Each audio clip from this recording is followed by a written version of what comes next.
गौतम बुद्ध से जुड़ी इस कहानी के माध्यम से आप जान सकते हैं कि मन को शांत करने का क्या तरीका है। इसमें भगवान गौतम बुद्ध द्वारा मन को शांत करने के आयामों के बारे में बताया गया है। जानते हैं इस कहानी के बारे में जिससे आपका जीवन बदल जाएगा। मन को शांत करने की कहानी।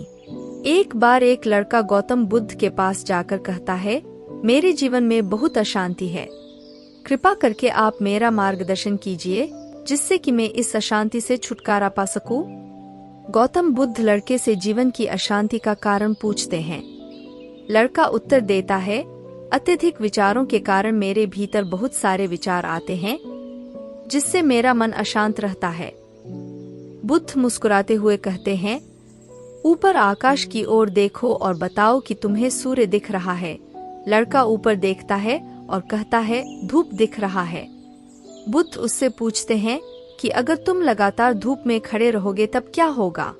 वह कहता है, मुझे अत्यधिक गर्मी लगेगी और शरीर में बेचैनी होगी। बुद्ध लड़के से कहते हैं कि अगर धूप में खड़े रहने से तुम्हें गर्मी लगती है तो इसमें दोष किसका है, सूर्य के ताप का या तुम्हारा। लड़का कुछ सोचने के बाद कहता है, इसका जवाब आप भी बताइए।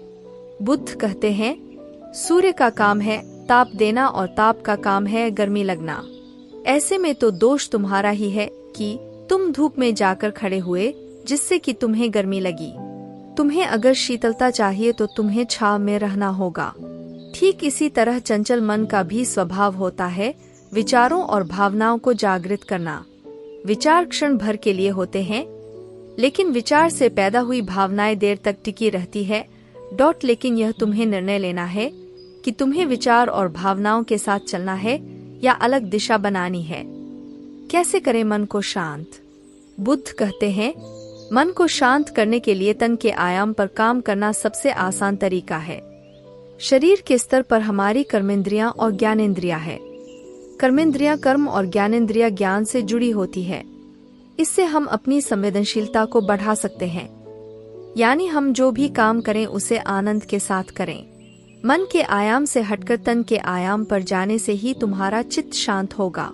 ऐसा करने से तुम मन के आयाम से हटकर शरीर के आयाम पर आ जाओगे, ठीक उसी तरह जैसे तुम धूप से हटकर छांव में आ सकते थे। मन के आयाम से हटने पर तुम्हारी जागरूकता तन पर आ जाएगी। जब तुम तन के आयाम पर काम करोगे तब तुम्हारा चित्त शांत होगा। इसलिए हर काम को तन के आयाम पर करने से मन स्वतः शांत हो जाता है।